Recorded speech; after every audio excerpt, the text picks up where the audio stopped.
G'day folks, welcome to Moz's DVD review number 2. I've got a number of Aussie movies to show you, and in amongst them there's also a New Zealand movie. So enjoy and let's get started.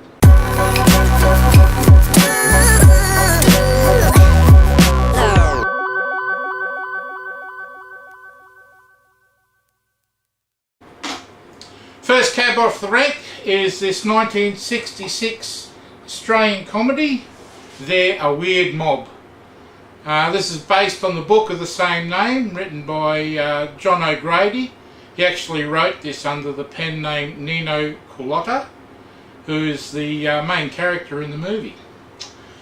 The movie stars Walter Chiari as Nino, Chips Rafferty is an oldie, and Claire Dunn. Nino, well, he's an Italian migrant, just landed in Australia. He's a sports writer who expects to get work at his cousin's magazine. After landing in Sydney, he discovers that his cousin has abandoned the magazine, leaving a substantial debt to the owner, Kay Kelly, played by Claire Dunn. Nino declares to pay back the debt and gets a job as a brickies labourer. His adventure begins learning the Australian slang and the Australian culture of the 1960s. Quite funny, worth a view. Next, this has got to be one of my favourite movies, The World's Fastest Indian.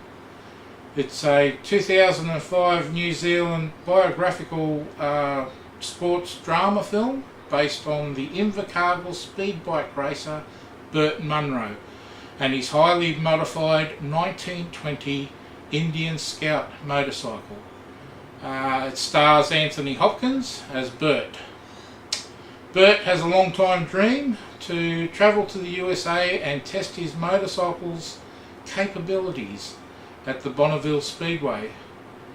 After saving enough money and with some generous donations, some from the local motorcycle gang, he sets off by cargo ship to Los Angeles, where his adventure begins on his journey to the Bonneville Salt Flats.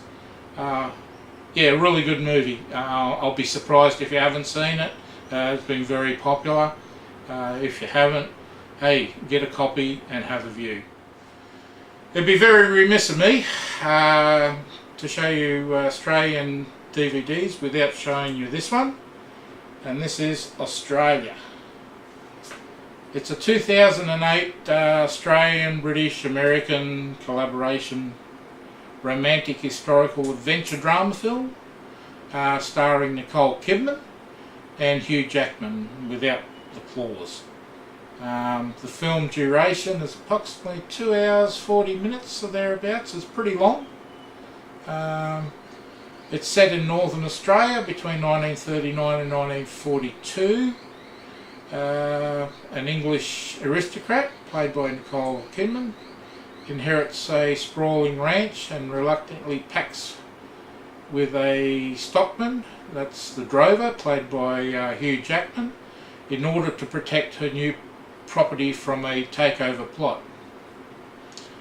As the pair drive 2,000 head of cattle over unforgiving landscape, they experience the bombing of Darwin, Australia, by the Japanese forces. The first saw this movie wasn't at the cinemas or picture theatres. It was actually on a flight from Sydney to Cairns, a direct flight. They started the movie when we got up in the air and showed it right through to landing. It was that long that they kept playing the movie while the plane was coming into land, when it landed and when it taxied on the tarmac. And when everyone was getting off, there were a number of people that actually sat there, me included, to see it right through to the end, and they just kept playing it right through to the end. Yeah, look, not a bad movie. It well worth a look at. Hope you get out there, and if you haven't seen it, get it and copy and check it out. Finally, this DVD is called Catching Millet. Not a movie as such. This is a 2015 two-part Australian television mini-series. It's based on the book called Sins of the Brother by Mark Whittaker and Les Kennedy, and is loosely based on the true story of how New South Wales police and detectives under Task Force Air tracked down and caught the serial killer Ivan Milat. He was responsible for the infamous backpacker serial killings between 1989 and 1993. The bodies of 7 missing people, young people, aged between 19 and 22, were discovered partially buried in the Bangalow State Forest, New South Wales. I particularly mention this because during that time when all this was going on, the family and I lived in a little town called Goulburn.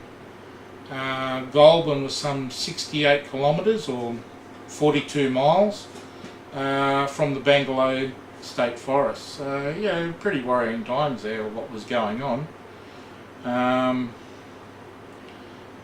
Milat, he was convicted of the murders on the 27th of July 1996 and is currently serving 7 consecutive life sentences, as well as 18 years without parole at the maximum security Goulburn Correctional Centre. Yeah, so there you have it. Look, if you're into that sort of thing and something based on true events, yeah, get it, worth a view. A couple of funny things. When we were living in Goulburn, where the jail was, or the correctional centre, we knew whenever there was a helicopter hovering around the town that someone had tried to get out or had gotten out. And what I found so amusing about it was a lot of the times they'd catch these guys down at the local mall getting a milkshake or something like that.